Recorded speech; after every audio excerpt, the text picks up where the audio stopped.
ሰላም እንዴት ናችሁ? ሀባቢ ዛሬ የስጋ ሳሎና አብረን እናዘጋጃለን። በዚህ አጋጣሚ የግመል ስጋ አልበስላላችሁ በዚህ መንገድ ብትሞክሩት በ10 ደቂቃ ውስጥ ነው የሚበስልላችሁ። በጣም ቆንጆና ጽድት ያለ ሳሎና አብረን እናዘጋጃለን። ወደ አሰራሩ እንሂድ። ይህንን ቪዲዮ ላይክ አድርጋችሁ ጀምሩ። ለቤት አዲስ የሆናችሁ እንዲሁም ሰብስክራይብ አድርጋችሁ ቤተሰብ ብትሆኑ ብታበረታችሁን ደስ ይለኛል። እንዲሁም ማወቅ የምትፈልጉት የአረብ ምግብ ካለ ኮሜንት አድርጉልኝ እሰራላችኋለሁኝ። ወደ አሰራሩ ስንሄድ ስጋውን በአነስ ባለ ሳይዝ አድርጌ ከትፌዋለሁ። እናንተ በምትፈልጉትን ሳይዝ መክተፍ ትችላላችሁ። አነስ ያለ ነገር ነው የምሰራው። እንደዚህ አነስ አድርጌ ከተፍተፍ እናደርገዋለን። የግመል ስጋ በጣም ጠንካራ ነው። እንደ ኢትዮጵያ የበሬ ስጋ አይነት እንትን ያለው በጣም ጠንካራ ነውና ከዛ በኋላ ስጋውን በደንብ አድርገን እንጥብ እናደርጋለን። እኔ የምሰራው በኩከር ድስት ነው። ኩከር ትንሽ አረጅ ያለችናችና በጣም ቆንጆ ኩከር ነው።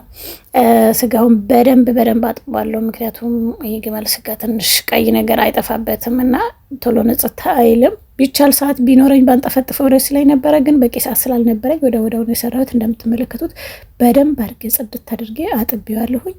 የግመል ስጋ ቶሎ የሚያበስልላችሁ ፓርት እዚህ ጋር ነው። እኔ የተጠቀምኩት 1 ማንኪያ ፒኩን ፓውደር፣ የዳቦ ፒኩን ፓውደር በትንሽ ደቂቃ ውስጥ ነው ሙክክ አድርጎ የሚያበስለው። በስጋው መጠን ታደርጉበታላችሁ። የኔ ትንሽ አነስ ያለ ስለሆነ ያሳነስኩት። ከዛ ኩከር ውስጥ ጨመርኩትኝ። ኩከር ውስጥ ቀድሜ ያደረኩበት ምክንያት ቶሎ ይበስላል፣ ጊዜ አይወስድብኝም። ከዛ ሞቅ ውሃ ጨመርኩበትኝ። ሞቅ ውሃ ከጨመርኩ በኋላ እገጥሟለሁ። እንደምታውቁት ኩከር በጣም ጥንቃቄ ይፈልጋል፣ ከፈነዳ ይጨርሰናል። ከዛ ታይመር አለው፣ ሰዓት ሞልቼለታለሁ። በስጋ ሲጨርስ በራሱ ጊዜ ስለሚዘጋልኝ ባትኖሩ ራሱ ታይመር ካረጋችሁለት ሲጨርስ እንትን ይልላችኋል፣ ዘግቶ ይጠብቃችኋል። እኔ ሳይዘጋብኝ በፊት ከላይ ያለውን ነገር ማንሳት ስለነበረብኝ እሱን አነሳሁት። አስፈላጊ ያልሆነ ነገር ነው። በኋላ ደግሞ ወጡ ስሰሩት ትንሽ ከለሩ ያቆሽሽባችኋል። ይህንን ቀስ አድርጌ ከላይ አንስቻለሁ። አላስፈላጊ ቅባቶች ምናምን እንዲህ አድርጌ ጽድት አድርጌ አንስቻለሁ። ምክንያቱም መረቁን ስለምፈልገው ጥቋቁር ነገሮች ካለበት እንደዚህ ጽድት አድርጌ አንስቼው ክድ እናደርገዋለሁ። ቢያንስ ከ10 እስከ 15 ደቂቃ የሚሆን አበስለዋለሁኝ። እሱን እስኪደርስልኝ ድረስ የሚያስፈልጉትን አትክልቶችን እከታትፋለሁኝ። እንደነገርኳችሁ አነስ ያለ ነገር ስለሆነ የምሰራው አነስ ያሉ አትክልቶች ነው የተጠቀምኩት። 1 ራስ ሽንኩርት ነው። በሀገራችን ላይ ከዚህ በፊት አንድ በሰራሁት ቪዲዮ ሽንኩርቱን በመጋዝ ነው ወይ ከተፍሹ ያልሽኝ ልጅ፣ እኔ እንደዚህ ነው የሚመቸኝ። በቃ አነስ አድርጎ መክተፍ አልችልበትም። ወፈር አድርጌ ነው የምከትፈው። ሽንኩርቱን እንጥደውና እሱ እስኪበስልልን ድረስ ሌሎችን አትክልቶችን እንከትፋለን። ሽንኩርቱን ጥጄ አነስ ያለ ዘይት ነው፣ ብዙ ዘይት አያስፈልገውም፣ ስጋውም ስባማ ስለሆነ። ከዛ አትክልቱን ወደ መክተፍ እንሄዳለን። የተጠቀምኳቸው አትክልቶች ዝኩኒ፣ ካሮት፣ ድንች እንዲሁም የፈረንጅ ቃሪያ እና ምን ነበር የሚባለው ስሙ ረሳሁት፣ በዝንጃን ወፈር አድርጌ ከተፍኩትኝ። ከዛ 1 ቲማቲም ነው የተጠቀምኩትኝ።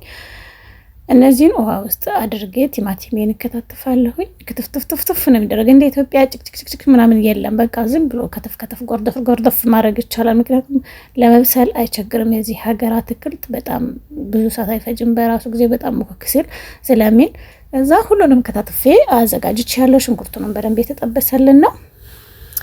ከዛ በኋላ የተጠቀምኩት ነጭ ሽንኩርት ፓውደር እና ዝንጅብል ፓውደር ነው የተዘጋጀ ስለነበረኝ እሱን ጨምሬ በደንብ አድርጌ አቁላላዋለሁኝ። ሽንኩርቱንና ነጭ ሽንኩርቱን በደንብ ካቁላላሁት በኋላ የሚያስፈልጉኝ ባህራት ወይም ደግሞ ቅመማ ቅመም እጠቀማለሁኝ። እኔ በብዛት የስጋ ቅመማ ቅመሞች ነው የምጠቀመው። ስማቸውን አስፈላጊ ከሆነ እዚህ ጋር በዝርዝር አስቀምጥላችኋለሁ። ይሄ የስጋ ከሪ ፓውደር ነው። እሱ ደግሞ በጣም እጅግ ነው የሚያጣፍጠው። ሳሎና የዶሮ ለብቻ አለው፣ የስጋም ለብቻ አለው እና ይሄ የተጠቀምኩት የስጋውን ነው። ከዛ ቅመማ ቅመሞቹ ሁሉንም ጨምሬ በደንብ አድርጌ አቁላላችኋለሁ። በዘይት ያለ ውሃ ስትጠብሱት ቃናው በጣም ቆንጆ ይሆናል። በዚህ መልኩ በደንብ አድርጌ ከጠባበስኩት ከቁላላሁት በኋላ እዚህ ጋር የጨመርኩት የደረቅ ሎሚ ፓውደር ነው። እንትኑ ስላልነበረኝ ፓውደሩን ተጠቅሜያለሁ። ትንሽ ቆምጠጥ እንዲልና እንዲጣፍጥ ያደርገዋል። ከዛ ግማሽ ሳልሳ ጨምሬያለሁ፣ ቲማቲም ሶስ ማለት ነው። ሁሉንም በደንብ አድርጌ ጥብስ አደርገዋለሁ። እኔ እንደ የአረቦች ምግብ ያው ጨመር ነው እንደሚታወቀው፣ ግን እኔ ጨመር አላደርግም። በደንብ አድርጌ ነው ጠባብሼ ምናምን የምሰራው። ከዛ በኋላ እንደዚህ ቆንጆ አድርገን ካቁላላ ነው በኋላ ቲማቲም እጨምራለሁ። ስጋው ደግሞ ስቲል እስካሁን ድረስ ኩከር ውስጥ ነው ያለ፣ ቆንጆ ሆኖ ይበስልልናል ማለት ነው። ጊዜ ለመቆጠብ ነው እዛ ያደረኩት። ዝም ብላችሁ ኩከር ባይኖርም በኖርማል ድስት መስራት ይቻላል። እኔ ጊዜ ለመቆጠብ ብዬ እንደዛ ያልኩት። ይሄንን ከበሰለልን በኋላ የቅድም ቅቅልነውን ስጋ ብስል ብሎ ሙክክ ብሎ አምጥቼ ጨመርኩት። ስከፍቶ አላሳየኋችሁም ለካ ከነ ውሃው ነው የጨመርኩትና ስጋውና ቅድም የሰራነውን እንትን አንድ ላይ በደንብ ሚክስ ካደረኩት በኋላ ስጋውን መብሰሉን በደንብ አረጋግጬ ከዛ በኋላ አትክልቶችን እጨምራለሁ። ያው አትክልቶቹ ረጅም ሰዓት ስለማያስፈልጋቸው ስጋውን በደንብ ሬዲ መሆን አለበት። 15 ደቂቃ ነው የፈጀብኝ። በ15 ደቂቃ ውስጥ እንዲም ብጥስጥስ ብሎ ነው እየበሰለው።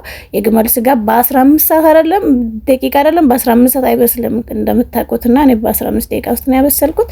እሱ እስኪደርስልን ድረስ ቃይነ ጥብጥብ አደርጋለሁኝ። ስጋው እንትን ሳሎናችን በጣም ሽታው ደስ የሚል ነው። ሄድ መለስ እያልኩኝ ምናምን ነገር ቼክ አደርጋለሁ፣ ማስላለሁ። ያልተጨመሩትን ጨው ምናምን ጨማምሬ ክድና አድርጌ ቃይና ጥብጥብ አድርጌ ጽድዝት ካረኩት በኋላ ወደ ምሳ ማቅረብ እንሄዳለን። ሳሎናው ያሰላም በጣም ነው የሚያስጎመጀው። ሁሉንም በስሎ ዝግጁ ሆኗል። አሁን ለመመገብ ማቅረብ ነው የሚቀረው።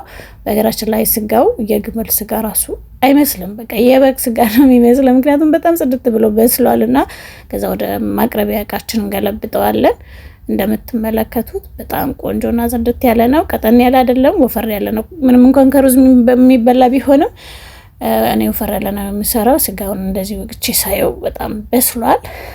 በዚህ መልኩ በትንሽ ደቂቃ ውስጥ ሳሎና ወጥ ሰርቼ አቅርቤ ያለው ማለት ነው። ይሄንን አሰራር ከፈለጋችሁ ከጠቀማችሁ ብዬ ነው ይሄንን ቪዲዮ የቀረጽኩላችሁ። ቪዲዮውን ከወደዳችሁት ላይክ፣ ሼር፣ ሰብስክራይብ አድርጉ። በቀጣይ በሌላ ቪዲዮ እስከምንገናኝ ድረስ ያላችሁበት ሰላማችሁ ይብዛልኝ። የዛሬ ቪዲዮችን ይሄንን ይመስል ነበረ። ሰላም ቆዩኝ።